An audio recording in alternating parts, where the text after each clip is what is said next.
सैयदा आमना जो है ना वो अपने हुजूर को लेकर के मदीने में है, और मदीने में जो है ना वो सरकार दो आलम सल्लल्लाहु ताला अलैहि वसल्लम को लेकर के सैयदना अब्दुल्ला की कब्र पे जाती हैं और जाके कहती हैं, ए अब्दुल्ला काश आप देख पाते, क्योंकि मक्के में बच्चे तो बहुत हैं, बड़े लोगों के बच्चे हैं, मगर काश तुम देख पाते कि तुम पूरे मक्के में और पूरे मदीने में, पूरी दुनिया में आपके बच्चे की तरह खूबसूरत किसी का बेटा नहीं है। काश तुम देख पाते जब एक बेवा अपने शौहर की कब्र पे खड़े होकर ये बात करती थी, अल्लाह के रसूल को गोद में लेकर के जब उनको ये खबर हुई कि यहूदी बड़ी बातें कर रहे हैं हुजूर के बारे में, तो लेके चल दी, मगर चलते चलते रास्ते में जो है वो जिंदगी तमाम होने वाली थी। अब्बा के टीले थे, तपती हुई सहरा था। मैं जब वहां पर गया था अब्बा में, अभी कुछ दिनों पहले जब मैं पहले वहां हुजूर की अम्मी की कब्र पे गया था, तो कार वाले ने मुझे एक बार ले जाके छोड़ दिया और कहा इससे आगे हम नहीं जा सकते, वहां पे हम वहां पे हालात ठीक नहीं है। मगर जब हम वहां पहुंचे तो वहां पे तपती हुई धूप थी और वहां पे हुजूर की अम्मी मुझे याद आने लगी कि नबी पाक की वालदा उस सहरा में लेटी थी, लेट गई। उम्मे ऐमन कहती मैंने कहा चादर बिछा दूं, आमना खातून का चादर का वक्त नहीं है, मेरे बेटे को करीब लाओ। हुजूर का हाथ पकड़ लिया और कहा मेरे लाल मोहम्मद, दुनिया में जो आया है उसको जाना है। मेरे लाल, मैं सबका बदला दे चुकी हूँ, मेरे बेटे मैं दुनिया से जा रही हूँ, मगर मेरे लाल दुनिया से सब जाएंगे, मगर मेरा नाम दुनिया से नहीं मिटेगा, क्योंकि मैंने तेरे जैसे बच्चे को जो जन्म दिया है। ऐ मेरे बेटे, मैं तुझे अल्लाह के हवाले करती हूँ, मुझे बताओ वो माँ जो 20 सफर में हो अपने बच्चे को छोड़ रही हो, उसके दिल पे क्या गुजरती होगी। हुजूर को देखा और देख करके आखिरी नजर डाली, और डालने के बाद 6 साल के पैगंबर की माँ ने आंखें बंद कर ली। जब आवाज आना बंद हो गई तो हुजूर ने हाथ पकड़ के आवाज दी, माँ। आवाज नहीं आई। उम्मे ऐमन कहती फिर हुजूर ने आवाज दी, माँ। फिर आवाज नहीं आई, मगर जब माँ तो सो चुकी थी, माँ तो सो चुकी थी हमेशा के लिए। अल्लाह के पैगंबर सल्लल्लाहु अलैहि वसल्लम ने चेहरे पे हाथ लगाया और कहा माँ। उम्मे ऐमन कहती थी ऐसा लगता था अब्बा के टीले भी हुजूर के साथ रो रहे हैं, हुजूर के साथ अब्बा के टीले भी रो रहे हैं। अल्लाह अकबर कहती है मैंने ऊपर कब्र हुजूर को हटाया और ऊपर कब्र बनाई, हुजूर को लेके चली तो मेरा हाथ घसीट के छोड़ा तो ऊपर चले गए मेरे नबी, ऊपर चले गए। और जाकर के मैंने देखा कि आप उन पत्थरों के दरमियान बैठे थे और उस टीले पे अपनी माँ की कब्र के पत्थरों से चिपट के रोते थे और कहते थे मेरी माँ आमना आप चली गई, हालांकि आपको पता है पूरे मक्के में आपके अलावा मेरा कोई नहीं था। 6 साल के मेरे हुजूर, अल्लाह अकबर, जरा गौर तो करो, जब मक्का फतह किया था मेरे हुजूर ने तो आंखों में आंसू थे। हज़रत अबू बकर ने पूछा था या रसूल अल्लाह फतेह मक्का है, खुशी का दिन है, आज रोते क्यों हैं? खुशी के आंसू हैं अबू बकर। मैं सोच रहा हूँ काश मेरी माँ आमना होती तो आज देख लेती, मगर आज माए, अल्लाह अकबर, 55 साल के बाद हुजूर का गुजर एक बार उधर को हुआ था। हज के टाइम पर हुजूर जब अपने सहाबा के साथ आ रहे थे तो हुजूर ने दोनों पांव ऊपर को उठाए अपने, और अपने सरकार ने अपना सर नीचे को किया, रोने लगे। और हजरत अबू उमर कहते हैं कि मैं करीब गया, मैंने कहा हुजूर सारे सहाबा रोते हैं, आप क्यों रोते हैं? या रसूल अल्लाह क्यों रो रहे हैं? उमर अपनी जान दे देगा, आपकी आंखों में आंसू नहीं देख सकता। पर मैं देखता नहीं उमर, ये मेरी माँ आमना की कब्र आ गई है, ये मेरी आमना की कब्र है। 55 साल के बाद मेरे हुजूर आए हैं, अल्लाह अकबर, 61 साल की तकरीबन उम्र में आए हैं और अपनी माँ की कब्र पे बैठ के आज माएं घरों में कैसे गुलामों की जिंदगी गुजार रही हैं। आज माओं के साथ कोई दिलचस्पी नहीं लोगों को। याद रखो हुजूर का मिलाद ऐसे मनाओ कि माँ को मनाओ। अगर माँ बाप नाराज है तो उनको मना लो, बाप नाराज है तो उसको मना लो। ये हुजूर के मिलाद के मनाने की सूरत है। ऐ मेरे दोस्तों बताओ तो क्या तुम्हारी माएं कितने दिनों तक रहेंगी? बुढ़ापे में तो मिलती हैं, उनके हाथ चूमा करो, घर से निकला करो तो माँ से मोहब्बत करके निकला करो। आप देखो आज जो है ना कितनी औरतें मुसलमानों के घरों में ऐसी हैं बूढ़ी औरतें के जिनको आज उनके लड़के बुरी नजर से देखते हैं। ऐसी कितनी औरतें शिकायतें करती हैं। एक औरत मुझसे कह रही थी सैयद साहब मेरा बेटा आपसे बड़ी बातचीत करता है, उसे समझा देना। मैंने कहा क्या समझाऊं? कब वो रात को अपने बच्चों के लिए फल लेके आता है, मिठाई, मगर मुझसे छुपा के लेके जाता है, मुझसे छुपा के लेके जाता है। उससे कहना कि तेरी माँ खाने की भूखी नहीं है, उसके बाप ने अपने दौर में बहुत खिला दिया, मुझे मेरा पेट भर चुका है, मैं तो बूढ़ी हूं, मुझे मेरे सामने अगर ला के रख देगा तो मेरा दिल बड़ा हो जाएगा। क्या मैंने इतना बुरा किया इसके साथ?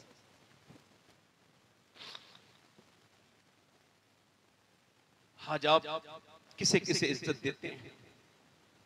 जिससे मतलब होता है उसको इज्जत देते हैं। काश कि अपने माँ बाप को इज्जत दी होती तो अल्लाह ने आपको इज्जत दी होती। पीरों के हाथ चूमने वालों, अच्छी बात है, उलमा के भी हाथ चूमो, पीरों के भी चूमो, मगर अपने माँ बाप के भी चूमा करो। अगर किसी पीर के आप हाथ नहीं चूमोगे उसकी इज्जत पे कोई फर्क नहीं पड़ेगा। अगर तुम माँ बाप से मोहब्बत नहीं करोगे तो उनका दिल टूट जाएगा।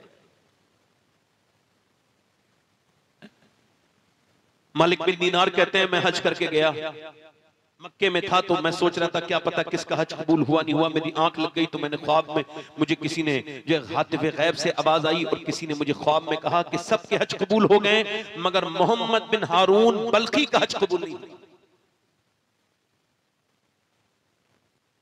कहते मैं उठा तो मैंने कहा देखूं कहां है मोहम्मद बिन हारून बल्खी, ये कौन है जिसका हज कबूल नहीं हुआ। कहते मैं ढूंढता हुआ गया तो इधर मदीने के, वो इधर इंडिया के लोगों का कैंप, बिल्डिंगें हैं, इधर पाकिस्तानी है, इधर ईरानी है, इधर तुरानी है, इधर अफगानी है, इधर फला फला। तो मैंने पूछा कि बल्खी लोग किधर हैं, तो उनका बल्खी उधर है। तो पहाड़ के पीछे जब पहुंचा तो मैंने पूछा यहाँ कोई बलख का आदमी है, उसका नाम मोहम्मद बिन हारून है। कहा है तो वो तो बड़ा नेक आदमी है। कैसा नेक? उसने रोजे रखता है और वो जो है वो बड़ा नेक इंसान है, सब कुछ अल्लाह की राह में दे चुका है। इधर है उसका, उसकी जगह। जब पहुंचे जाके देखा तो वो इबादत कर रहा था। उसके करीब पहुंचे और जाकर के बोले क्या, और जब सलाम किया ना तो उसने सलाम फेरने के बाद उसने जवाब दिया वालेकुम अस्सलाम और कहा तुम्हारा नाम मालिक बिन दीनार है। मैंने कहा यार इसे तो मेरा नाम नहीं पता। मैं कहा तुम्हें मेरा नाम कैसे पता? कहा मुझे तो ये भी पता है कि तुम ये बताने आए हो कि मेरा हज कबूल नहीं हुआ। कहा क्यों कबूल नहीं हुआ बताओ। कहा मैं 24 साल से आ रहा हूं, सफा मरवा पर सही करता हूं, तवाफ करता हूं, उसके बाद सफा मरवा पर सही करता हूं, मैं संगे अज़मत को चूमता हूं, मैं मुताफ में नमाजें पढ़ता हूं, मकाम इब्राहिम पर नमाज पढ़ता हूं, मैं हतीम में नमाजें पढ़ता हूं, मैं अरफात के मैदान में नबी ज़िलहिज्जा को जाता हूं, वहां रो रो के दुआएं करता हूं पूरे दिन। शाम को फिर मुज़दलिफा आ जाता हूं, मुज़दलिफा में रात को बगैर किसी कैंप के सोता हूं, पूरी रात अल्लाह से दुआएं गिड़गिड़ा के मांगता हूं। मिना आ जाता हूं, फिर वहां से मैं शैतान के कंकर मारने जाता हूं, फिर मैं तवाफ़े विदा करने जाता हूं।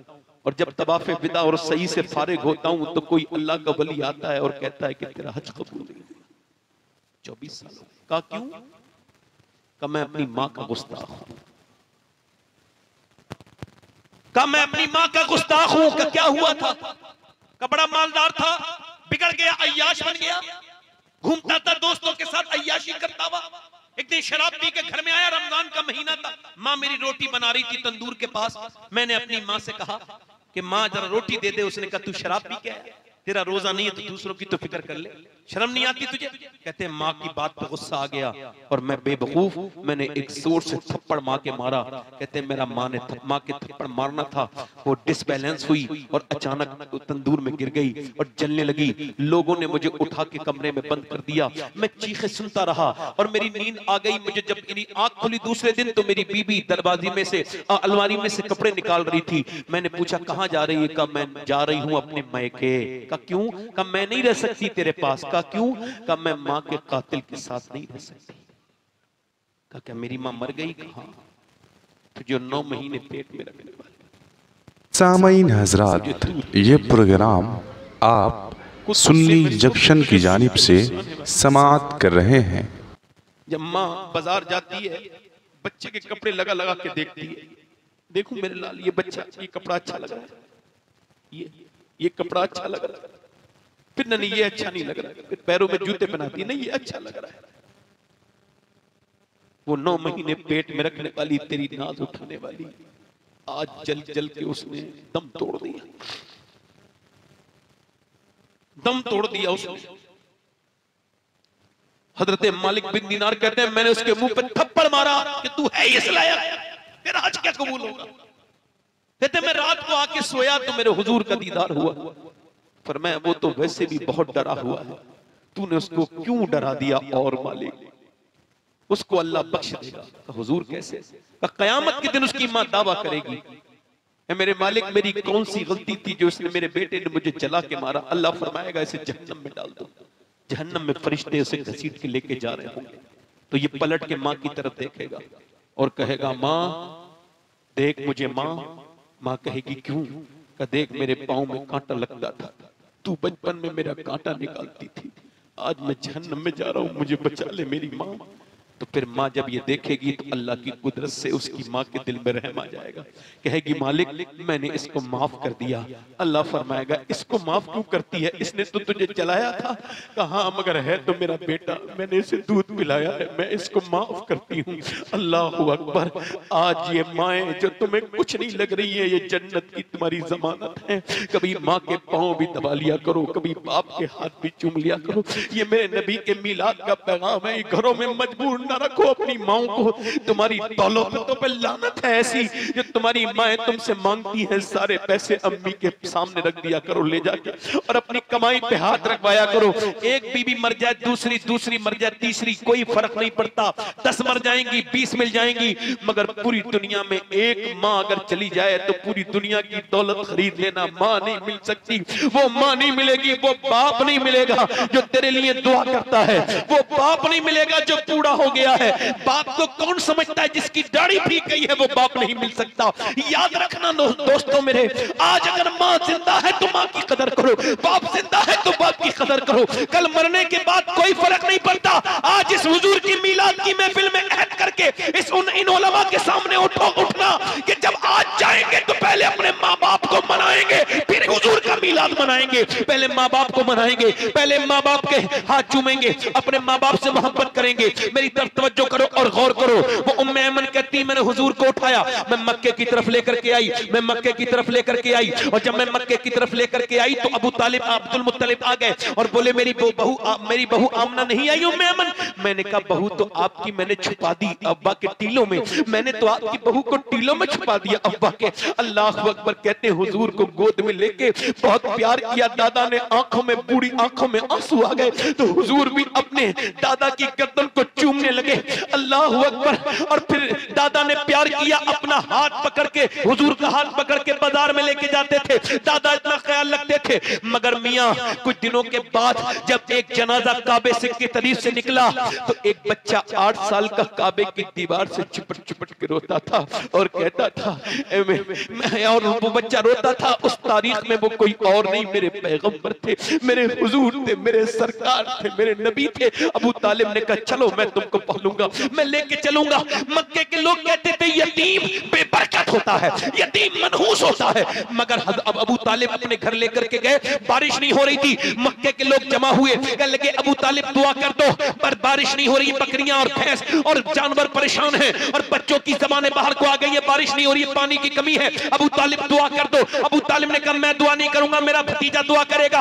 आपका ये भतीजा ये तो खुद बेबरकत है। खामोश, मेरे भतीजे के बारे में ये अल्फाज कहा, सारी बरकतें तो इसी के पास है। हुजूर को गोद में उठाया और काबे के करीब ले गए, काबे की दीवार से लगा के खड़ा कर दिया और कहा ए उजली रंगत वाले, ए चिट्ठे चेहरे वाले, जरा दुआ तो कर दे आमना के लाल। हुजूर ने चारों तरफ देखा प्यासों की तरफ, और प्यासों की तरफ देखने के बाद मेरे हुजूर का चेहरा चमकता था। बरेली से मेरा इमाम पुकार उठा, खुर्शीद था किस जोर पर या बढ़ के चमका था कमर, बेपर्दा जब वो रुख हुआ, ये भी नहीं वो भी नहीं। 8 साल के मेरे नबी ने चारों तरफ देखा तो आसमान पर कोई बादल नहीं था। हुजूर ने इशारा कर दिया, इशारा किया था कि बादल झूमते हुए आए, घटाएं छाई और ऐसा मीना बरसा, ऐसा मेघा बरसा, ऐसा रमझम बरसात हुई कि कुफ्फारे मक्का भीगते जाते थे और कहते जाते थे मोहम्मद यतीम बन के नहीं आए, यतीमों का सहारा बन के आए।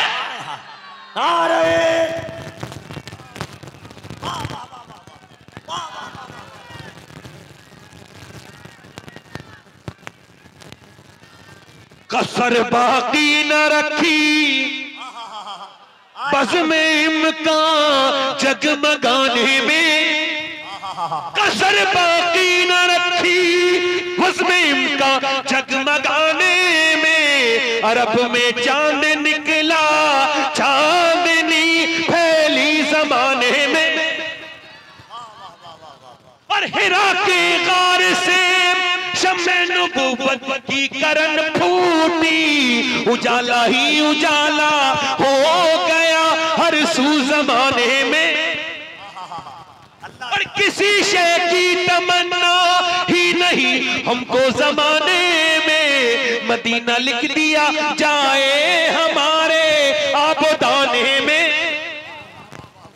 अमीरे कारवां बनना था जिसको नौजवान होकर, लड़कपन उसका गुजरा ऊंट और बकरी चराने में।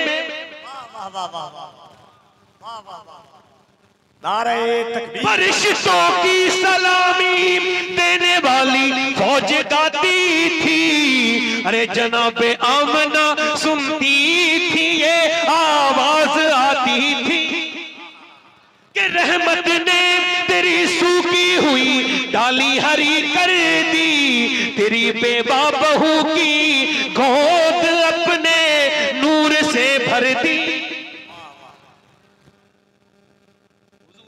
सुभान अल्लाह, बोलो बोलो। मिलाद पढ़ा करो घरों में, बच्चों के साथ बैठ के कहा करो। बस सामईन हजरात, ये प्रोग्राम आप सुन्नी जंक्शन की जानिब से समाअत कर रहे हैं। हुजूर के जिक्र करो, हुजूर का चर्चा, दिल लगा के जरा बोल दो सुबह सुबह, मुस्कुरा के बोलो माशाअल्लाह। हुजूर आ गए, बुराइयों को खत्म कर दिया। हुजूर के आने का मकसद सहाबा समझे, फिर तबे ताबईन समझे, तबे ताबईन उलमाए मुताअखिरीन समझे। मगर आज हुजूर के आने का मकसद तकरीबन धुंधला लोगों को नजर आ रहा है। हुजूर ने बुराइयों को खत्म किया, मगर बुराइयां आज उन्हीं लोगों के घर हैं जो हुजूर के मिलाद को बनाने की दावे करते हैं।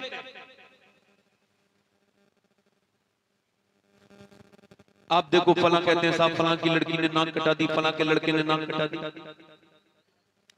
ये बताओ मुझे, क्या लड़की लड़का नाक कटा सकते हैं? नहीं, पहले नाक कटाते हैं माँ बाप, अक्सर ऐसा ही होता है, इल्ला माशाअल्लाह। उसके बाद फिर बेटी नाक कटाती है।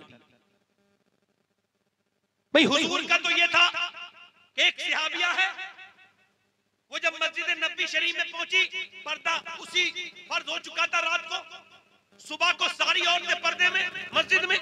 उसने पूछा तुम लोग सब पर्दे में क्यों? कहा हुजूर पे ऊपर अल्लाह ने हुक्म दिया अपने महबूब को कि मुसलमान औरतों को पर्दे का हुक्म करे। तो उस औरत ने कहा अपने बेटे से जाओ घर से चादर लेके आओ। बच्चा चादर लाया, चादर ओढ़ के गई तो उसके शौहर ने कहा आके ही पर्दा कर लेती, ये वहां पे मस्जिद में क्यों मंगाई चादर? का जब से सुना ना हुजूर ने हुक्म कर दिया है, मेरे दिल ने गवारा नहीं किया कि एक कदम भी बगैर पर्दे के बाहर निकाल।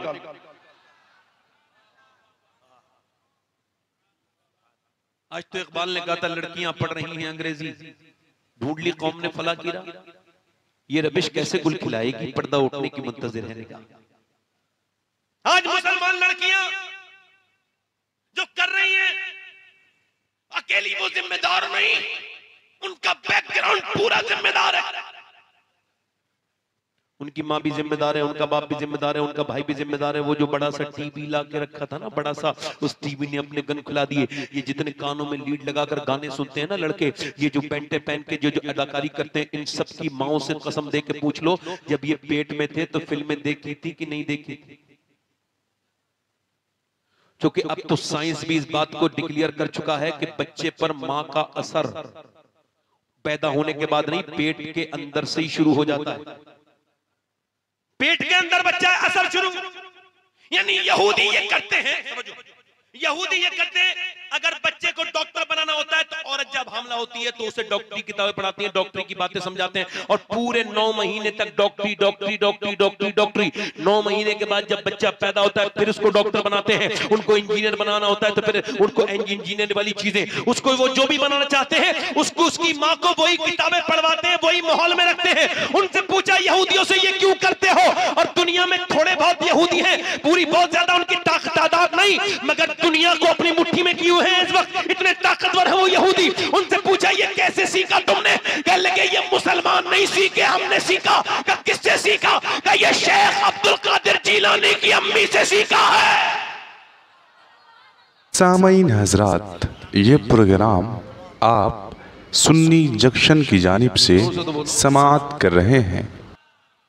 अब वो क्या हुआ कि वो बच्ची बैठी है, उसने अपनी आंखें खोली हैं तो घर में वो टीवी चल रहा था। फिर उसके बाद वो बड़ी हुई, 2007 आया, 2008 आया, फिर वो फिल्म देखती रही। फिर 2010 आया, फिर वो थोड़ी बड़ी हो गई, फिर फिल्म देखती रही। उसके बाद उसकी माँ बाप दोनों बैठ के, उसका बाप दयूस, उसका भाई बेगैरत, वहीं बैठ के फिल्म देख रहे हैं। बड़ी सी घर में टीवी लगी हुई है। अब उसके अंदर नाच आ रहा है, गाना आ रहा है, बेहयाई सब देख रहे हैं। उसके बाद वो 2020 आ गया और वो लड़की जवान हो गई। यही ड्रामा देखते देखते कि जब हीरो हीरोइन मिलते हैं तो अम्मी खुश हो जाती है, जब हीरो हीरोइन नहीं मिलते ना तो अम्मी का मुंह बन जाता है, रोने लगती हैं। अब जब हीरो हीरोइन भाग जाते हैं तो अम्मी बड़ी खुश हो जाती है। अब जब उसने अम्मी को खुश होते होते देखा, उसने भी वही कर दिया जो उसे 20 साल दिखाया था। वो एक लड़के के साथ भाग गई। अब माँ रो रही है, मैं बर्बाद हो गई और रास्ते खुद ही तबाही के निकाले हमने। अगर तूने ये बीज ना बोया होता तो ये ना करती। अगर इसने अपनी माँ को टीवी के सामने रोने के बजाय मुसल्ले पे रो के देखा होता तो ये नाक ना कटाती, सर फख्र से बुलंद कर देती।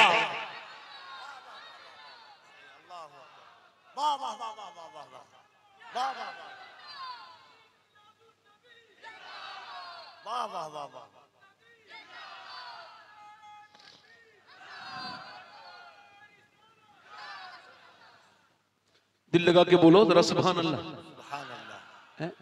अच्छा इधर देखो, बेहुदा चीजों का मामला इस कदर बढ़ता चला जा रहा है। अच्छा इस पर किसी का ध्यान नहीं है, लोग लगे हुए अजीब अजीब बातों में। हालात ये हैं कि मुसलमानों की शादी इतनी बदतरीन रस्मों रिवाज से बिल्कुल लग गई है कि अपनी ही बहन को सजा के सवार के बंदा ले जाने में शर्म महसूस नहीं करता। बाप अपनी बेटी को बेहयाई के साथ लेके जाता है। दोस्तों को अपनी बीवी के हाथ की चाय लोग पिलाने में फख्र महसूस करते हैं। पूछते हैं भाभी के हाथ की चाय कैसी थी? सीधा सीधा बीवी के बारे में पूछ लेना, इतना घुमा फिरा के क्यों पूछना? फुकहा ने लिखा है कि जब गैर मौजूदगी में मर्द की कोई गैर मर्द आए, अपने मर्द की गैर मौजूदगी में, अपने बाप की गैर मौजूदगी में, तो लड़की या औरत है तो उसको हुक्म यह है कि जब वो पूछे फला है तो उसको हुक्म ये नहीं है कि जी तशरीफ लाएं कहां से आप, जी फरमाइए कहां से आए, ये सब नहीं। हुक्म ये है कि आवाज बदले, थोड़ा सा आवाज बदले, भारी करे और बेकार सी आवाज बनाए, मुझे नहीं पता कहां है, ऐसे बोले। कब आएंगे? मुझे नहीं पता कब आएंगे। आएगा कभी, आएगा कभी, आएगा कभी फिर। और जब कहेगी आइए बैठिए, ठंडा लेंगे या गरम लेंगे, अब तो वो तो ठंडे से भी मुतासिर हो जाएगा, गरम से भी मुतासिर हो जाएगा, क्योंकि आपने ही तो उसके लिए हालात बनाए।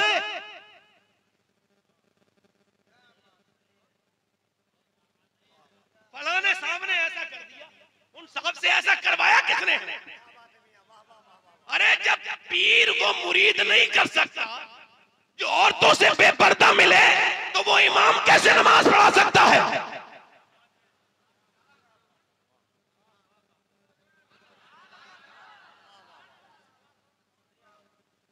बताओ तो मुझे, मैं पूछना चाहता हूं, क्यों घरों में घुसाया अपने गैर मर्दों को? क्यों गैर मर्दों को घुसाया? क्यों गैर मर्दों को घुसाया? हुजूर मिंबर पे हैं, जोर से बोलो सुभान अल्लाह। औरतों के लिए तुमने पर्दा नहीं समझा, ये देखो इस्लाम है, इसका पर्दा देख लो, ये पर्दा है इस्लाम का, ये दोनों हाथ हैं और मर्द के। अब यहाँ से उठे हैं, उठने के बाद यहाँ पे आए हैं। अब आपने यहाँ पर कहा है तकबीर औला कही और कहा अल्लाहु अकबर, तकबीर औला आपने कह दी। अब यहाँ पर औरत जब पहली तकबीर कहेगी तो यहाँ पर हाथ लाएगी, बांध लेगी, यहाँ पे उठाएगी, बांध लेगी। मर्द के हाथ ऐसे जाएंगे, उसके बाद ऐसे जाके फिर खुलेंगे, बगले खुली होनी, और फिर इस तरह से वो नमाज पढ़ की शुरुआत करेगा। और नमाज एक ही अल्लाह की है, इबादत एक ही अल्लाह की, तरीका अलग अलग, मर्द की नमाज अलग, औरत की नमाज अलग। जरा गौर करो, औरत सिर्फ यहाँ तक हाथ उठाए बांध ले और मत हाथ उठाए यूं, क्योंकि अल्लाह जानता है इसके मर्द के जिस्म की बनावट और है, औरत के जिस्म की बनावट और है। अल्लाह नहीं चाहता कि नमाज पढ़ते में भी उसकी बंदी बेपर्दा हो, लिहाजा मर्द की नमाज अलग कर दी और औरत की नमाज अलग कर दी।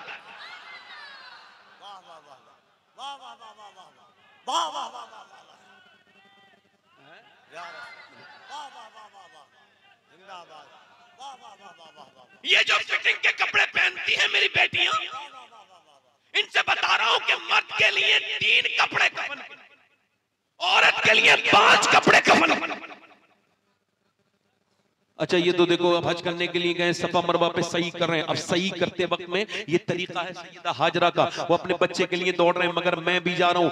अभी कफील अंबर अपनी भी बेगम को लेकर के गए, या असद इकबाल साहब अपनी बेगम को लेकर गए, तो ये दौड़ेंगे मगर अपनी बीबी को दौड़ने नहीं देंगे, कहेंगे तुम्हारे लिए मना है। मैं कहता हूँ तरीका तो औरत का था, मगर मर्द दौड़े औरत ना दौड़े, क्यों? अल्लाह नहीं चाहता कि तू जब दौड़े तो तेरी बेपरदगी हो, लिहाजा तेरे लिए मना कर। नारे तकबीर, जरा दोनों हाथों को उठाकर नारे तकबीर, नारे रिसालत। सरकार हुजूर मुफ्ती आजम, सरकार हुजूर मुफ्ती आजम, जरा जोर से बोलो सुभान अल्लाह। मुत्तकी ऐसे ही नहीं थे। एक मुरीद था आपका, दर्जी था, उसने आकर के कहा कि हुजूर मैं आपके लिए कपड़े सीना चाहता हूं। मैं ठीक है, नाप ले लिया, चला गया। दूसरे दिन आया, कहा हुजूर आपकी बेगम के लिए सीना चाहता हूं, पर मैं सीला ना। कहा हुजूर नाप चाहिए, पर मैं नहीं, मेरी बीबी का नाप तुम्हें क्यों दूं? अगर नाप दूंगा तो तुम्हें पता चल जाएगा कि मेरी बीबी कितनी मोटी है, कितनी पतली है।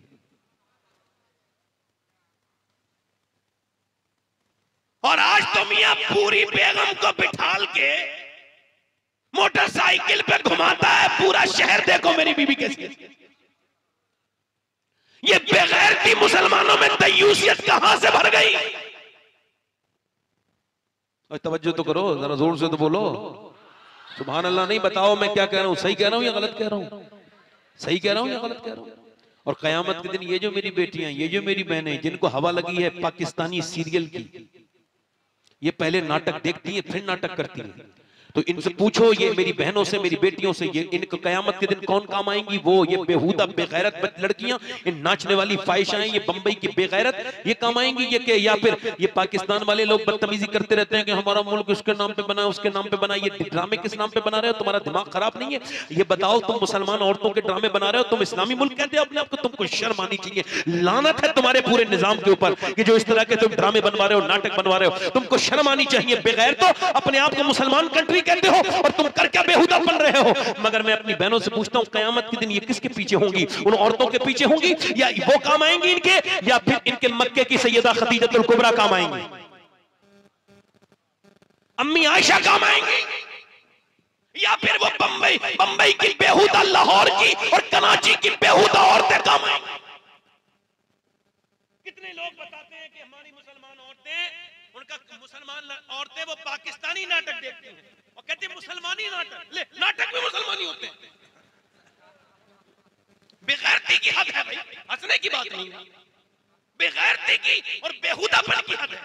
एक तो नाटक, और वो भी इस्लामी। इस्लाम नाटक करता नहीं है, इस्लाम जहां आता है वहां से नाटक खत्म हो जाता है। वाह वाह वाह वाह वाह वाह वाह, क्या बात है मियां, वाह वाह वाह वाह वाह। कल कयामत का दिन होगा, किससे बात करेंगे, किससे पूछेंगे? मेरी बेटियां, मेरी बहनें, कल कयामत का दिन होगा। सुनो सुनो, सब होंगे, और वो नबी की बेटी भी होगी, सैयदा खातून जन्नत भी होंगी। जरा जोर से तो बोलो, सैयदा तैयबा ताहिरा आबिदा जाहिदा। मेरा इमाम कहता है, जिसका आंचल न देखा मोह मेहर ने, उस रिदाए नजाहत पे लाखों सलाम। आबे तथीर से जिसमें पौधे जमे, उस रियाज नजाबत पे लाखों सलाम। सैयदा ज़हरा तैयबा ताहिरा जाने अहमद की राहत पे लाखों सलाम। वो कौन सैयदा के साथ होंगी? मेरी बहनें, वो मेरी बेटियां, वो मेरी बहनें वो होंगी जिन्होंने आज भी पर्दे का ख्याल है। वो बेटियां आज भी होंगी, कयामत के दिन वो सैयदा के साथ होंगी कि जब सैयदा आएंगी, आवाज आएगी, अल्लाह की तरफ से हुक्म होगा, अहले महशर गर्दन झुकाओ, क्योंकि अब नबी की बेटी फातिमा जन्नत को जा रही है। उनकी इज्जत, कयामत के दिन उनकी इज्जत है, उसकी इज्जत है दुनिया में तो काफिरों के लिए।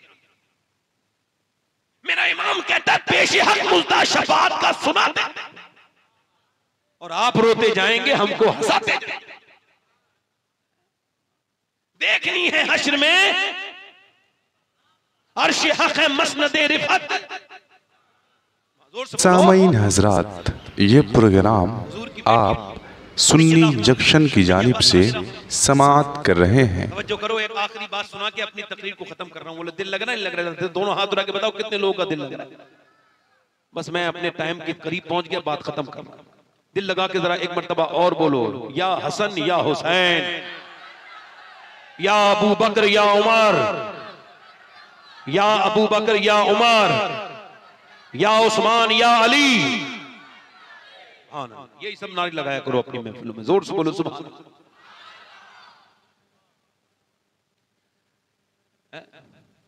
एक दिन हुजूर ना अपनी बेटी से मिलने के लिए गए, तो बेटियों से मिलने जाया करो। कुछ लोग तो शादी होने के बाद ऐसे गुलाम हो जाते हैं कि ससुराल वालों से मिलते हैं, इधर वाली पार्टी से बिल्कुल नहीं मिलते। ये बहुधा लोग हैं, ये सुन्नत का तर्क करते हैं। जाया करो बहन के घर, बेटी के घर। हुजूर अपनी बेटी के घर गए, आवाज दी, बेटी अंदर आ जाओ।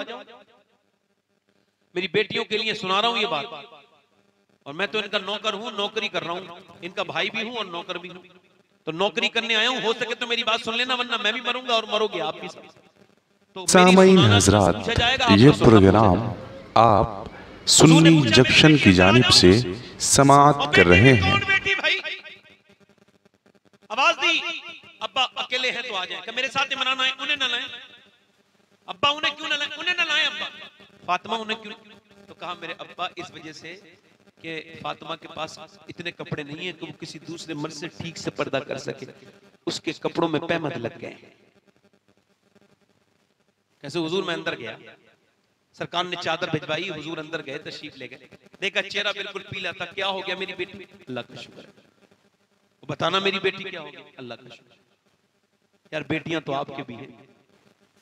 कभी भाई अपनी बहन के घर ऐसे ही चला जाए ना, तो भाई को देख के इतनी खुश हो जाती है, बहनें रोने लगती हैं। पहले तो खत आते थे तो खत सुन के रोती थी, पढ़ लिखी नहीं होती थी ना ज्यादा, तो खत कोई पढ़ता था तो रोती थी। हुजूर गए, मेरी बेटी बताना क्या हो गया? अल्लाह का शुक्र है अब्बा, बताना मेरी बेटी। जब हुजूर ने कई बार पूछा, जिसकी तस्की से रोते हुए हंस पड़े, उस तबस्सुम की आदत पे लाखों सलाम। हुजूर ने जब कई बार पूछा क्या हाल, क्या बात है मेरी बेटी, तो कहने लगी अब्बा और तो कोई बात नहीं है, मैंने 5 दिन से कुछ खाया नहीं, पेट से पत्थर बना हुआ है। कहा मेरी बेटी दुनिया मोमिनीन के लिए कैद खाना, और दुनिया के मजे ये आले मोहम्मद के लिए दुनिया के मजे नहीं है। मेरी बेटी तेरे लिए आखिरत है, तू जन्नती औरतों की सरदारा है मेरी बेटी। अगर तूने आज 5 दिन से कुछ नहीं खाया तो तेरे बाप के पेट पे 2 पत्थर बंध रहे हैं। मैंने आज 9 दिन से कुछ नहीं खाया, और हुजूर के पेट पे पत्थर बनते थे। अम्मा आयशा कहती हाथ उठा लेते थे मेरे सरकार, गुठली फेंकते नहीं थे, रख लिया करते थे। जब ज्यादा भूख पड़ती थी चूस के उसको पानी पी लिया करते थे, और जब पेट पे पत्थर बनते थे ना तो दोनों हाथ उठा लेते थे और क्या दुआ करते थे? अल्लाह मेरी उम्मत कभी भूखी न मरे। कौन उम्मत ये जो हुजूर को बिल्कुल याद नहीं करते। जब मैं मरूंगा, आप मरोगे, तो सबसे पहले कब्र में हुजूर का दीदार होगा। बताओ क्या कहोगे?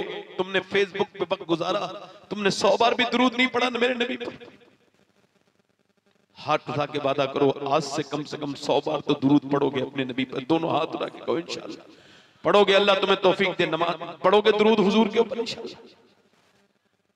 मेरी बेटियों, कल मैदान मैशर होगा, नबी की बेटी को तुम्हें जवाब देना है, मर के जाना है। आखिरी बात यही है मेरी कि न बादशाह को छोड़े मौत, न गरीब को छोड़े, न अमीर को छोड़े, न शहंशाह को छोड़े, न आलिम को छोड़े, न जाहिल को छोड़े, न मुत्तकी को छोड़े, न वली को छोड़े। मौत सबको आकर के रहेगी। और मौत कितनी खतरनाक है कि जब हजरत उमर के चाकू मारा गया, और जैसी चाकू मारा गया और फिर आपके जब खून निकला, तो जब आपकी मौत का वक्त करीब आया, विसाल का वक्त करीब आया, आप पर्दा फरमाने लगे, तो आपके पास जो आपके पास आपका बेटे थे हजरत अब्दुल्ला, उन्होंने आपके सर को अपने जानू पे रखा था। कहा मेरे बेटे, मेरे सर को जरा इसमें जमीन पे रख दे। कौन? उमर, जिसके नाम मेरे आका फरमाते हैं मेरे बाद अगर कोई नबी होता तो उमर होता, मेरे बाद नबी होता तो उमर होता। कौन? उमर, जिसे देख के शैतान रास्ता बदल देता है। जब आपने अपना कहा मेरा सर जमीन पे रख दे, जब सर जमीन पे रखा ना हजरत उमर का, तो आपने अपना सर जमीन पे रख के मट्टी में अपनी नाक लगाई और कहने लगे मालिक, लोग कहते हैं उमर ये है, उमर वो है, मगर उमर तो तेरी बार बारगाह का मोहताज है।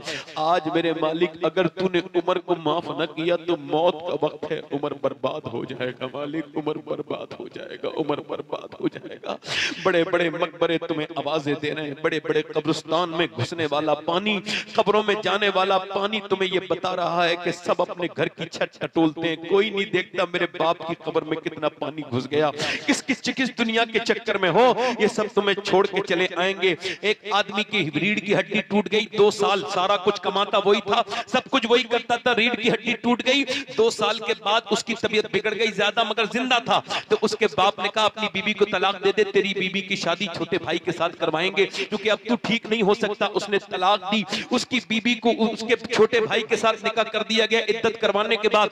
मगर मेरे पूछने का मतलब यह है, बताओ जिसने पूरी जिंदगी खिलाया पिलाया सब कुछ किया, वो जरा सा 2 साल के लिए क्या पड़ा कि दुनिया ने उसका सब कुछ लूट लिया, उसके सामने उसकी बीबी की शादी उसके भाई के साथ कर दी। हालांकि बुरा नहीं किया, मगर मैं पूछना चाहता हूं यही दुनिया है जो जीते जी तुम्हारे ये हाल तुम्हारा करती है? इस दुनिया के लिए अल्लाह को छोड़े में हो, इस बीबी के लिए दुनिया अल्लाह को छोड़े में हो, कभी तुम मस्जिदों में नहीं जाते हो। सोचो, याद रखो एक दिन मौत आकर के रहेगी और मौत तुम्हें छोड़ेगी नहीं, ना मुझे छोड़ेगी। ये पोस्टमार्टम हाउस पे जाया करो, पहले पोस्टमार्टम करने वाले कुल्हाड़ी से पोस्टमार्टम करते थे, अब नहीं करते हैं वो, जाके देखना अब वो ग्लेंडर चलाते हैं, ऊपर से यहां से चीर के रख देते हैं, बिजली का ग्लेंडर चीर देते हैं और फिर बड़ी बड़ी जो भी चीजें निकालनी होती निकालते हैं, फिर उसमें वो लगाते हैं, वहां पर उसमें वो लगाते हैं टांके, उसमें स्टिक लगाते हैं और फिर वो जो है ना उसको सी के छोड़ देते हैं। अब जरा गौर करो, हुजूर फरमाते हैं जब मुर्दे का हाथ पकड़ा जाता है तो मुर्दा कहता है आराम से उठा, तेरे उठाने से बड़ी तकलीफ होती है। जब वो कहता है मुर्दा, ये बताओ जब चारपाई पे से तख्ते पे रखने में इतनी तकलीफ होती है तो पोस्टमार्टम में कितनी तकलीफ होती होगी, कितनी। तो फिर ये दिन रात दुआ करो, अल्लाह पोस्टमार्टम वाली मौत से बचा लेना, अपने करम वाली मौत देना। जब हजरत अली के तलवार लगी तो कह लगे या अल्लाह अली को माफ कर देना, अली के अमल बड़े थोड़े हैं, अली के अमल थोड़े हैं। एक रात में 1000 रकात नमाज नफिल पढ़ते थे।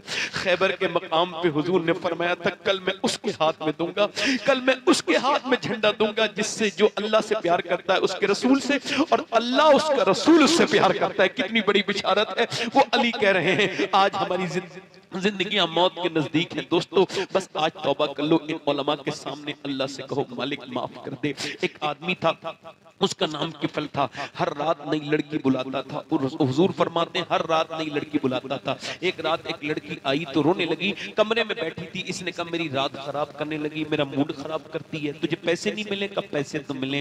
कब फिर रोती क्यों है? कब सब कुछ पैसा नहीं होता, मेरा बाप मर गया, बहन भाई भूखे हैं। कहते फिर रोती क्यों है, डरती क्यों है? कब बस अल्लाह से डर रही हूँ, जब मैं सजदा करती हूँ तब भी अल्लाह देखता है, मैं तेरे कमरे में अपनी इज्जत बेचने आई हूँ तब भी मेरा अल्लाह देख रहा है। तो मैं अपने मालिक से कह रही हूँ मालिक अगर बहन भाई भूखे न होते तो मैं कभी ऐसा न करती, कभी ऐसा न करती। अगर बहन भाई भूखे न होते तो मैं कभी ऐसा न करती। अल्लाह अकबर। वो जब रोई तो हुजूर फरमाते हैं उसके दिल से उसका दिल धुल गया, आंसू किसी के दिल किसी का, उसने उसको सारे पैसे दे दिए, मैं तुझे अपनी बहन बनाता हूँ, वो तो चली गई। किफल रोने लगा, क्या लगा मालिक मैंने एक रात आई थी, मैंने हाथ तक नहीं लगाया, इतना डरती है, और मैंने तो कितनी इज्जतें लूटी हैं, मैंने कितनी इज्जतें खराब कर दी, कितने जिना किए मैंने, मैं कितना गुनहगार हूँ। अगर मेरे गुनाहों की कोई हद नहीं है तो तेरे कर्म की भी कोई हद नहीं है। अगर मेरे जैसा गुनहगार कोई नहीं तो तेरे जैसा करीम कोई नहीं। ऐसा रो रो के ऐसा रोया कि उसके दिल का दौरा पड़ के मर गया। सुबह को कोई जनाजा उठाने वाला नहीं आया। जब कोई नहीं आया ना तो अल्लाह ने फरिश्तों को भेजा और उसके दरवाजे पे बड़े बड़े लफ्जों में लिख करके गए फरिश्ते, इन्नल्लाह कद गफ़र लिल किफ़ल, ये जो किफ़ल है ना इसे अल्लाह ने इसकी मग़फ़िरत कर दी है, बख्शिश कर दी है। क्यों कर दी? आवाज आई रहमतों से, इस वजह से कि वो अपने मालिक के सामने सिलेंडर कर दिया था, आत्मसमर्पण कर दिया था, रो दिया था, 2 आंसुओं से सारे गुनाह माफ कर देता है। ऐ इंसान कब तक भागेगा, सब तुझे उठा के कब्र में रख देंगे, याद रखना। न तेरा कोई काम आया था न कोई काम आएगा, मौत करीब है। रो ले, हुजूर के मीलाद को मना ले ऐसे कि आज जो अपने रब के सामने रोना नहीं सीखा, गौस पाक फरमाते हैं उसे तो इस्लाम की हवा तक नहीं लगी है। नारे तकबीर, दोनों हाथों को उठाकर नारे तकबीर, नारे रिसालत, अज़मत मुस्तफा, शौकते मुस्तफा आमदे मुस्तफा। जमीनो जमा बोलो जमीनो जमा, मकीनो मका बदन में है जहां, हम आए यहां उठे भी वहां। सुभान अल्लाह। मेरे नबी दुनिया में तशरीफ लाए और सब कुछ नबी का है। आला फरमाते सुबह तैबा में हुई। इस शेर पर लोग समझ नहीं पाते, कहते साहब सुबह तो मक्के में हुई थी, मगर ये सुबह तैबा में आला हजरत ने क्यों कहा? मैं भी इस बात को नहीं समझ पा रहा था, मगर अभी 1-2 हफ्ते पहले समझ गया। तारीख पढ़ रहा था, तारीख पढ़ते पढ़ते मैंने एक यहूदी का बयान पढ़ा और उसमें यह बयान था कि यहूदियों की किताबों में लिखा था कि एक सितारा सुर्ख रंग का जब आसमान पे चमकेगा तो वो आखिरी नबी दुनिया में तशरीफ लाएगा। उस सितारे को यहूदी चेक करते थे मगर वो चमका नहीं था। याद रखें मदीने में कितने लोग हुजूर का इंतजार कर रहे थे और मक्के में यहूदी ना के बराबर थे और मदीने में बहुत यहूदी थे। मदीने में एक पादरी जब सुबह सादिक के वक्त में उस सितारे को देखता है तो वो जब सितारा निकलता है हुजूर की पैदाइश से पहले तो वो कहता है क्या मदीने में किसी कोई औरत हामिला है? कहा नहीं नहीं, मदीने में कोई औरत हामिला नहीं है, मदीने में कोई औरत हामिला नहीं है। अच्छा, फिर उसको पता चलता है कि मक्के में सैयदा आमना है, उनके यहाँ पर नबी की विलादत होने वाली है। तो मेरा इमाम बरेली से बोला सुबह तैबा में हुई भट्टा है बाड़ा नूर का और सदका लेने नूर का आया है तारा नूर का। आया है तारा, आया है तारा। दुनिया में आने वाले तो बहुत आए, रबीउल अव्वल है, मिलाद का वक्त है, जोर से बोलो सुभान अल्लाह। अगर दिल में नौजवानों कोई अगर आरजू हो तो अपनी आरजू को अपने दिल पे रख लेना और इसको आज दुआ मांगते रहना, क्योंकि हुजूर के मिलाद जब बयान होता है, हुजूर के मिलाद के वक्त में दुआएं कबूल होती हैं। बुजुर्ग फरमाते हैं, जोर से बोलो सुभान अल्लाह, ये मेरे सरकार का मिलाद है, ये मेरे हुजूर का मिलाद है। पैदा होने वाले तो बहुत पैदा हुए थे और हुजूर की जो दाई है शिफा, वो कहती है मैंने बच्चों को बहुत ज्यादा, मेरा काम यही था कि मैं बच्चों को, अब्दुर्रहमान इब्ने औफ की वालिदा वो कहती है मेरा तो यही काम था कि मैं बच्चों को पैदाइश के वक्त में होती थी, दाई थी, लेडी डॉक्टर थी। वो कहती है कि मैं जब आमना खातून के घर गई तो फिर मैंने देखा कि जब बच्चे पैदा होते थे तो पहले गंदगी बाहर को आती है, उसके बाद फिर जो है वो बदबू बाहर आती है, उसके बाद बच्चा बाहर आता है, फिर उसकी नाफ काटी जाती है और उसके बाद उसकी नाल काटने के बाद उसकी नाफ उसकी मां से जुड़ी होती है, काटने के बाद फिर उसको जोड़ा, उसको जो है वो नहलाया जाता है। मगर ये दुनिया का पहला बच्चा मैंने देखा कि जब आमना का लाल तशरीफ लाए तो कोई गंदगी नहीं आई, बल्कि नबी के आते ही पूरे कमरे में नूर फैल गया और खुशबू से मुअत्तर हो गया। हुजूर की नाफ काटी गई और जैसे ही काटी गई उनमें हुजूर की नाफ कटी भी थी और सैयदा आमना की गोद में जब मैंने हुजूर को दिया है तो आमना बोली, मैंने कहा ए आमना, मैंने बच्चे खूबसूरत बहुत देखे मगर इतना खूबसूरत बच्चा मैंने नहीं देखा। मैं गांव में रहती हूँ, मैं गांव में रहती हूँ। सैयदा आमना बोली, मैं तो शहर मदीने की रहने वाली हूँ, मैंने भी अपने लाल से ज्यादा खूबसूरत बच्चा नहीं देखा। अब्दुल मुत्तलिब आए, जब उनकी गोद में दिया गया तो कह लगे तुम तो शहर और गांव की बात करती हो, मैंने तो दुनिया घूमी है, मैंने दुनिया में ऐसी सूरत नहीं देखी। मेरा बरेली का इमाम बोला, यही बोले सिदरा वाले, चमने जहां के ठाले सभी मैंने छान डाले, तेरे सफाए का न पाया तुझे यज्ञ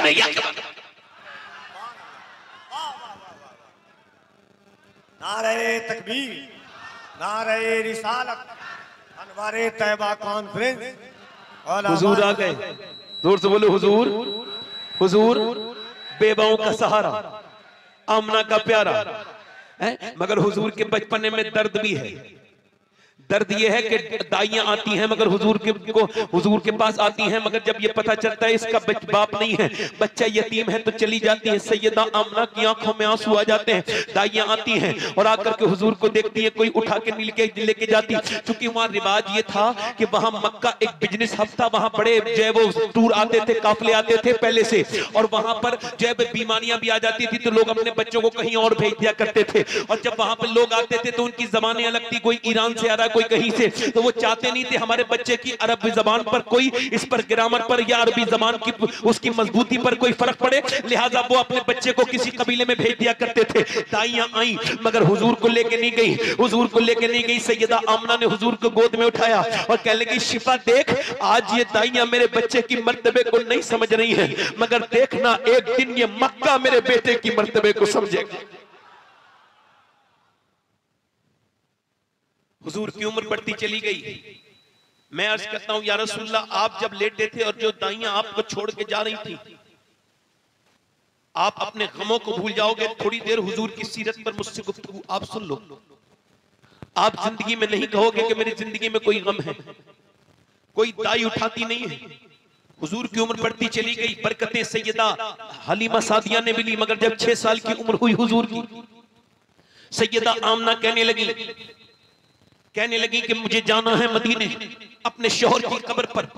तो सैयदना अब्दुल मुत्तलिब ने कहा, सरदार मक्का ने कहा कि देखो आमिना, मैं तुम्हें इजाजत नहीं दूंगा, क्योंकि मेरा बेटा अब्दुल्ला जब गया था तो वापस नहीं आया, मैं अपने पोते को नहीं जाने दूंगा। दादा ने अपने पोते को प्यार किया। सैयदा आमना कहने लगी, आप मुझे मेरे मैके में जाने की इजाजत नहीं देंगे? तो जब इसरार किया तो इनकार न कर सके। अब्दुल मुत्तलिब ने इजाजत दे दी। उम्मे ऐमन के साथ पहला सफर किया हुजूर ने। 6 साल की उम्र है मक्के से मदीने का। हुजूर जब मदीने पहुंचे, जब मदीने के अंदर मेरे नबी पाक की एंट्री हुई है, जब सरकार की एंट्री हुई है, बचपना है मगर हुजूर लाल, कहते हैं ना कि गुदड़ियों में लाल नहीं छुपते। जब हुजूर का चेहरा देखा है ना यहूदियों ने, तो देखते ही मेरे नबी पाक को कहने लगे ये अल्लाह का आखिरी रसूल है। पूरे मदीने में खबर पहुंच गई, हुजूर का चेहरा ऐसा था, नबी की आंखों में डोरे थे। हुजूर का चेहरा कैसा कि जब अब जरा गौर करो, हुजूर का चेहरा ऐसा कि जब अबू तालिब सरकार दो आलम को लेकर के जब मुल्क शाम का पहला सफर करने के लिए गए थे, उस वक्त में बुहैरा राहिब ने कहा था, अबू तालिब आपकी दावत है। अबू तालिब ने कहा था, तुम पहले तो कभी निकल के तक नहीं आए, आज कहते हो कि दावत है। कहा वो बात छोड़ो, आज दावत है। जब दावत हुई और जब पेड़ की छांव में सारे बैठे जा करके, तो छांव पूरी घिर चुकी थी, अल्लाह के रसूल नहीं आए। उसने बुहैरा ने कहा कि कहां गए, कोई रह गया तुम्हारे यहाँ, कोई रह गया? कहने लगे हाँ वो एक बच्चा है, उसे हमने ऊंट चराते छोड़ दिया है। उसने कहा तुम अजीब लोग हो, जिसके लिए मैंने दावत की है तुम उसे ही लेकर के नहीं आए। मेरे नबी की 8-9 साल उम्र है, उन्हें लेकर के नहीं आए, मैं उन्हें लेकर के नहीं आए। अल्लाह अकबर। बल्कि उसने सुन्नियों की आवाज में कहो तो यह कहा था, तुम अजीब बराती हो जो बगैर दूल्हा के आ गए हो।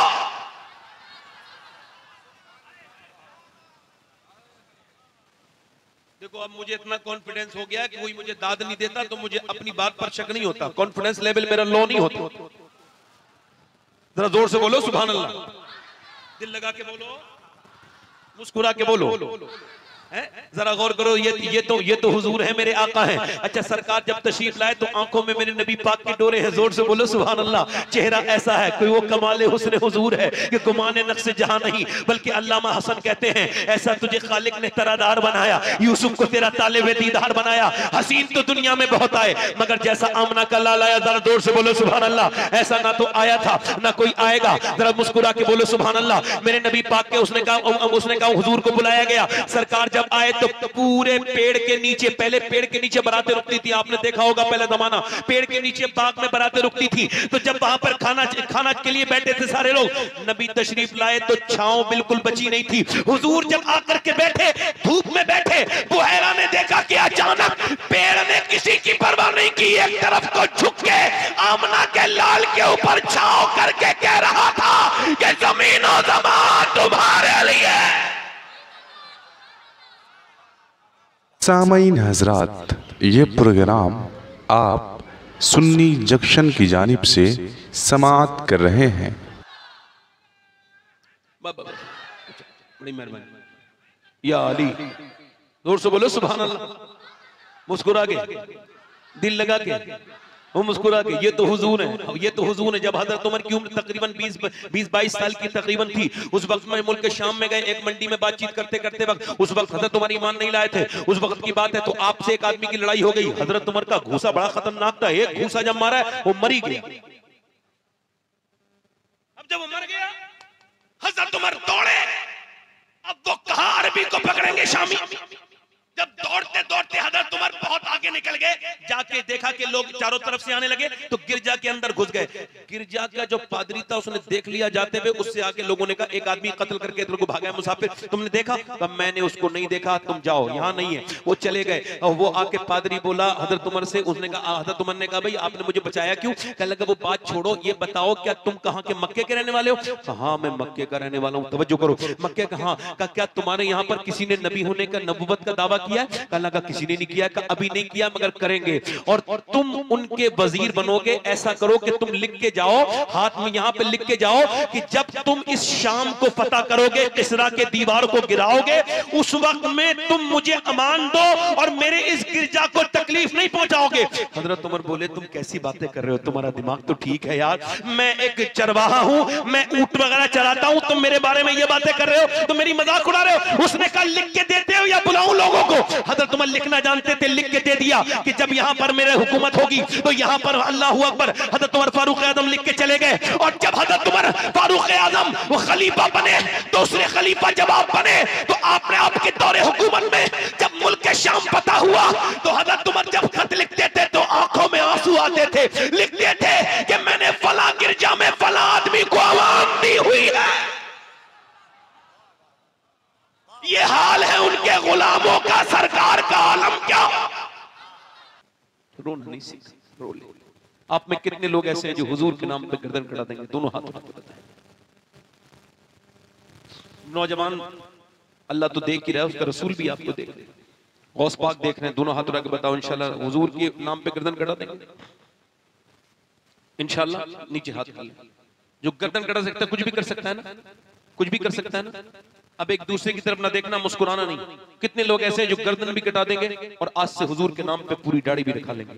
इस महफिल में खड़े हो जाएं, बोलो जिनके दाढ़ी ना हो वो नौजवान खड़े हो जाएं, बस जिनके दाढ़ी पहले से ना हो, जो दाढ़ी रखाएं आज से वो खड़े हो जाएं। खड़े हो जाओ, इधर आओ, निकल के इधर आ जाओ, आओ आओ इधर आओ दोस्तों। अरे लोग बुरे काम करने में शर्माते, हुजूर तुमसे खुश हो रहे हैं, उठे नहीं हो, अल्लाह ने तुम्हें तौफीक दी है, नबी की नजर हुई है। आओ। दो लड़के आ गए, कोई और आशिक रसूल है इस महफिल रसूल में जो अपनी जिंदगी बदलने की बात करे? आए और खड़े होके कहे कि अब तक जिया था सभी के लिए, अब जीऊंगा नबी के लिए इंशाअल्लाह। हर नबी के दाढ़ी, हर वली के दाढ़ी। ए चाय वाले भाई चले जाओ, मैं आपसे कह रहा हूं चले जाओ, चले जाओ, दिक्कत पैदा ना करो, चले जाओ। इतने बड़े जलसे को तुम ये 2-3 रुपए की चाय की वजह से खराब करना चाहते हो। कोई दूसरा आशिक रसूल है इस महफिल में? आओ बाहर निकल के आओ। सुभान अल्लाह बोलो, तीसरा आ गया, जरा जोर से बोलो सुभान अल्लाह। कोई और नौजवान है अपनी नबी के नाम पर जो आज इस महफिल में खड़ा हो? फैशन बहुत हो गया, कोई किसी का काम नहीं आएगा, न बीबी काम आए न बच्चे, आमना के लाल ही कब्र में आएंगे, कब्र में लहराएंगे ताहशर चश्मे नूर के, जलवा फरमा होगी जब तलअत रसूलुल्लाह। आ जाओ नौजवानों, आ जाओ, ये वक्त अच्छा है, इधर निकल के आओ। जिसे हुजूर के नाम पे दाढ़ी रखानी है वो इस महफिल में इधर निकले, माशाअल्लाह आ जाओ, इधर निकल के आ जाएं। जिन्हें हुजूर के नाम पे दाढ़ी रखानी है सिर्फ अपने माँ बाप की परवाह ना करें। इस मामले में माँ बाप की मानना जरूरी नहीं, बल्कि मानना ही नहीं, ये शरीयत है। और कोई आशिक रसूल है? कोई नौजवान आगे से पीछे से? देखो बात यह है, मेरा दिल अभी अच्छा नहीं हुआ है, दुआ करो और अच्छा हो जाए दिल, तो फिर और असर होगा। अभी असर कम हुआ है क्योंकि मैं गुनहगार इंसान हूं, मेरी वजह से कम असर हुआ है, मगर फिर भी कहता हूं कोई नौजवान उठे बीच में से, इस महफिल में से, आगे से पीछे से, और ये ऐलान करे कि आज के बाद इंशाअल्लाह मैं अपने नबी की सुन्नत को जिंदा करूंगा, क्योंकि आज के जमाने में एक सुन्नत 100 शहीदों के सवाब के बराबर है। इधर से कोई आशिक रसूल हो तो बाहर निकल के आए, आ जाए नौजवान, आ जाए, माशाल्लाह काफी लोग आ रहे हैं, आ जाओ सुभान अल्लाह। बाकी आप लोग देखते रहना, मैं आप सब नाराज नहीं हूंगा, मैं कमजोर वाला मुबल्लिग नहीं, मजबूत हूं। मुझको पता है कि एकदम कभी कभी अजर नहीं मिलता, कभी वक्त लगता है। नाराज नहीं होना चाहिए कि कोई, एक साहब कह रहे थे आप पूरे मजमे में कह देते हो दाढ़ी के लिए खड़े हो जाओ, कोई खड़ा नहीं हुआ तो आपकी बेइज्जती हो जाएगी। मैंने कहा मेरी इज्जत ही क्या है जो बेइज्जती हो जाएगी? बोले फिर मैंने कहा भाई मेरी इज्जत उस दिन होगी जिस दिन ईमान के साथ मैं मरूंगा, बाकी मैं किसी इज्जत को इज्जत नहीं समझता। और मेरी 100 बार बेइज्जती हो जाए अगर एक आदमी ऐसा खड़ा हो जाए जिसे हुजूर कबूल कर ले। और कोई आशिक रसूल है? और कोई आशिक रसूल है इस महफिल रसूल में? हाथ उठा के बताओ कितने लोगों ने दाढ़ी रखने का वादा किया? गिनो भाई।